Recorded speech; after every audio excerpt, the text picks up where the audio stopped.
Queridos irmãos, queridas irmãs, então esse vídeo é de número 275 da teoria das manifestações físicas. E o próximo capítulo 5º, das manifestações físicas espontâneas. Mas temos que terminar esse capítulo ainda, né? Então Kardec diz assim, na questão de número 80. Voltemos à teoria do movimento da mesa. Se pelo meio indicado o espírito pode suspender uma mesa, também pode suspender qualquer outra coisa. É óbvio que o espírito, se ele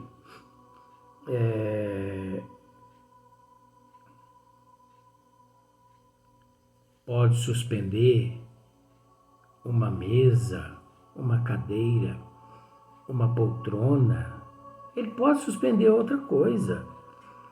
Ele pode suspender uma geladeira, ele pode suspender um automóvel. Eu não vou dizer que só ele, só um espírito. Mas muitos espíritos ali participando, eles podem mover até um carro. Ora, isso para eles não é nada.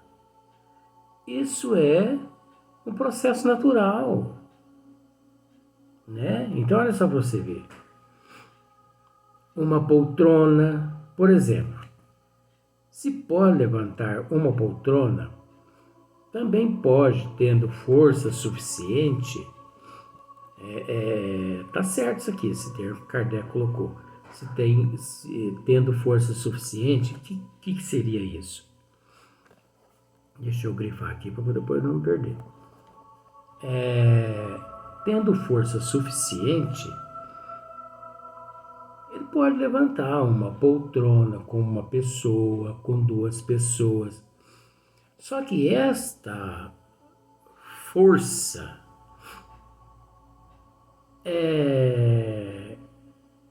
nós temos que tirar desse termo o misticismo não, nós temos que tirar as alegorias, né? Nós temos que retirar dela as alegorias, retirar as fantasias, né? Retirar a mitologia. Olha só para você ver.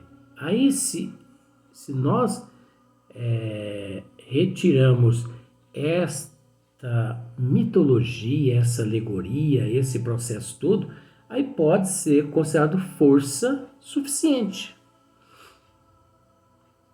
Por que força suficiente?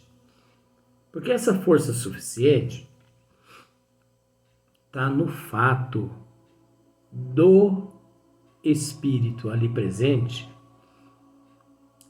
amealhar o máximo possível de fluido animalizado, não só de um médium, mas também de vários médios, né? De vários médios. Vamos pensar daquela forma, só para ficar mais fácil. 10 quilos de um, 10 quilos de outro, 10 quilos de outro. Não é assim não, mas como se fosse. Só para as pessoas entenderem mais fácil. Então ele amealha uma quantidade grande de fluido animalizado ali dos médios. Mas não basta apenas as energias dele, né? Para combinar com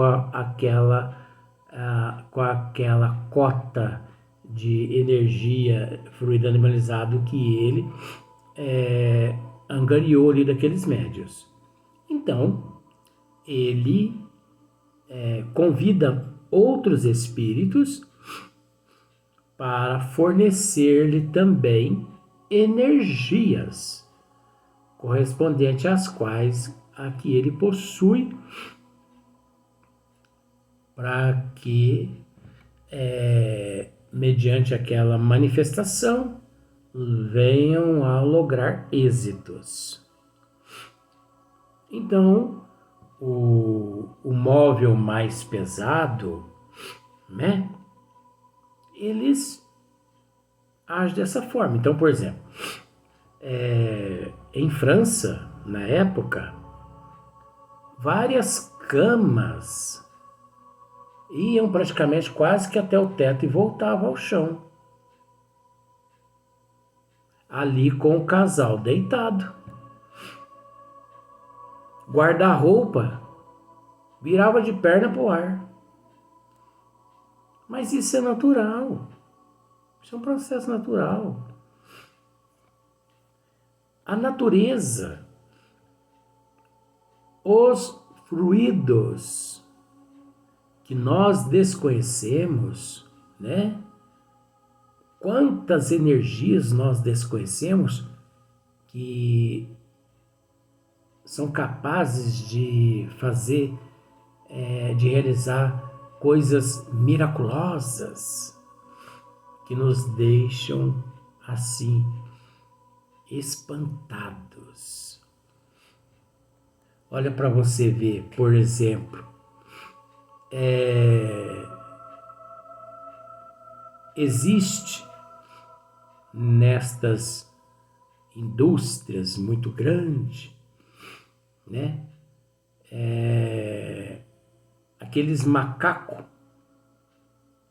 a ar que levanta, aqueles macacos eles introduzem embaixo dos caminhões e ali eles movimentam devagarinho, tchuc, tchuc, tchuc, tchuc, tchuc, tchuc, de repente levantam caminhão 10, 15, 20 toneladas de peso. De repente a pessoa vai lá, desaperta uma válvula, tchuc, o caminhão volta no local normal. E eles vão retirar aquele macaco. Olha só para você ver, aqueles macacos, aquela ferramenta, né? A ferramenta que foi dado o nome de macaco, aquela ferramenta que os borracheiros têm nas borracharias. Então eles pegam aquele macaco e põem embaixo, né, da carroceria de uma jamanta, desses caminhão grande. Tchuc, tchuc, tchuc, tchuc, levanta as rodas daqueles caminhão imenso e carregado.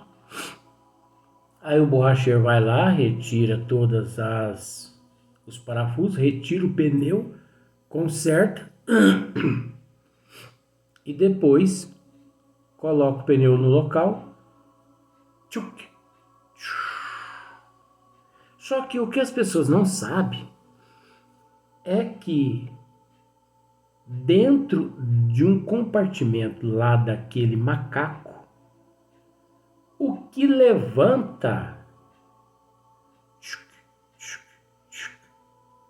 é ar comprimido.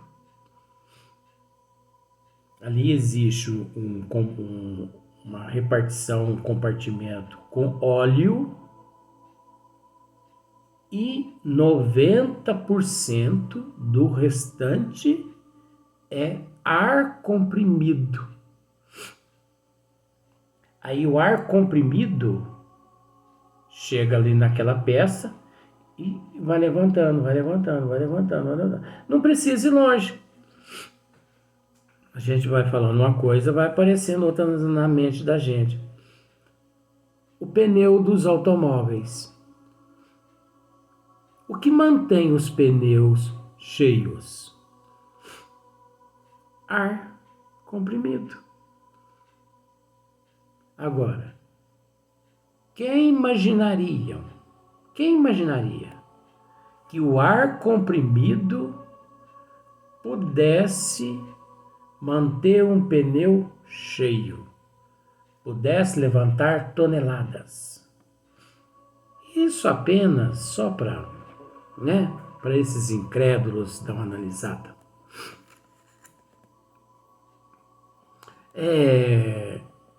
Se pode levantar uma poltrona, também pode, tendo força suficiente, levantá-la com uma pessoa assentada nela.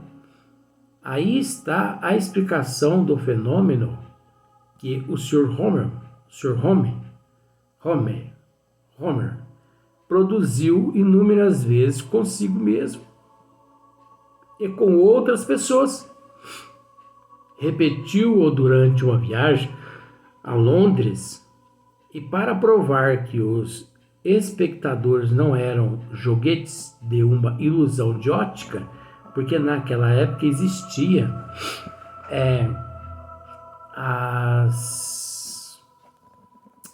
existiam os sistemas que alegavam que tudo não passava de uma miragem de ótica, né? Que a pessoa não estava vendo nada, aquilo ali era só um joguete, era uma miragem de ótica, a pessoa não estava, né? Repetiu durante uma viagem a Londres para provar que os espectadores não eram joguetes de uma ilusão de ótica. Fez no forro, enquanto suspenso, uma marca a lápis, e que muitas pessoas lhe passassem por baixo. Sabe-se que o Sr. Homer é um poderoso médium de efeito físico. Naquele caso, era ao mesmo tempo a causa, eficiente e objeto. Então, naquele momento, existe os médios que são causa e também o objeto. Só que nós temos que voltar aqui a um outro termo. Sabe-se que o Sr. Homer é um poderoso médium. Então nós já explicamos que esse termo poderoso, ele não condiz com a doutrina dos espíritos, né? O Sr. Homer. O Sr. Homer, ele era um médium dotado de uma faculdade ele era dotado de faculdades, de dons mediúnicos, mais disciplinado, era uma pessoa mais equilibrada, era uma pessoa assim, mais crente no bom sentido dos fatos, crente no bom sentido dos fatos, e que por experiência e por outros fatores, ele, juntamente com os espíritos, ele, em comum acordo, ele dominava aquela situação. Mas também aconteceu muito em França de médiuns, de pessoas, aliás, sentadas em suas cadeiras, e de repente a cadeira se erguer com aquela pessoa indo até o teto. E a pessoa, onde provado pelos espíritos que depois responderam, que aquela pessoa, em momento algum, ou melhor, que em momento algum os espíritos se valeram das substâncias energéticas daquela pessoa ali na cadeira, até porque aquela pessoa não possuía o fluido animalizado o qual eles necessitavam para realizar aquela manifestação física. Então, olha só para você ver. Então, esse processo ele é muito sutil e é muito relativo e é muito complexo. Por isso que Allan Kardec, ele nos recomenda iniciarmos no Espiritismo pelas teorias, pelos estudos. Ele nos orienta, ele nos recomenda nos aprofundar nessa ciência, né? E não pela prática. Agora, tem pessoas que começam pela prática, em vez de recorrer à teoria. Porque ele sabe que a teoria ele vai ter que abster-se. Não é que nós temos que entender uma coisa. O Espiritismo, como ciência, filosofia e religião, ele nunca nos pede para abstermos disso ou daquilo. O Espiritismo, ele não é contra se a pessoa prostitui, se a pessoa usa droga, se a pessoa bebe, se a pessoa fuma, se a pessoa faz fofoca, se a pessoa vai no forrozinho, se a pessoa, né, dança um catiro, né? Acho que é catiro mesmo, catira, não sei. O Espiritismo não proíbe nada.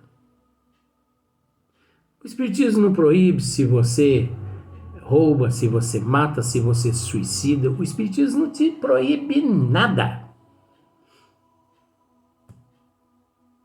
O Espiritismo apenas, ele remonta as causas e te mostra o efeito da causa do ato praticado. Se você perguntar, vamos dessas formas assim, se você perguntar ao Espiritismo,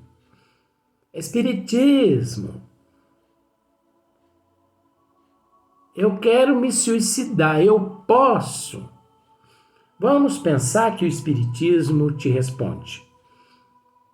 Ele pega e vai dizer para você, se senta aqui, meu filho. Você entende que isso é uma história que eu estou inventando aqui para poder, é uma história verídica. Eu estou inventando para ficar mais fácil. Porque senão você vai ter que ler as 5 obras básicas. E já que você não quer ler as 5 obras básicas, né, que eu sei, então eu estou inventando essa história. O Espiritismo vai falar assim, meu filho, senta aqui. Você quer se suicidar? Quero. É um direito seu. Na hora que você quiser se suicidar, você pode se suicidar.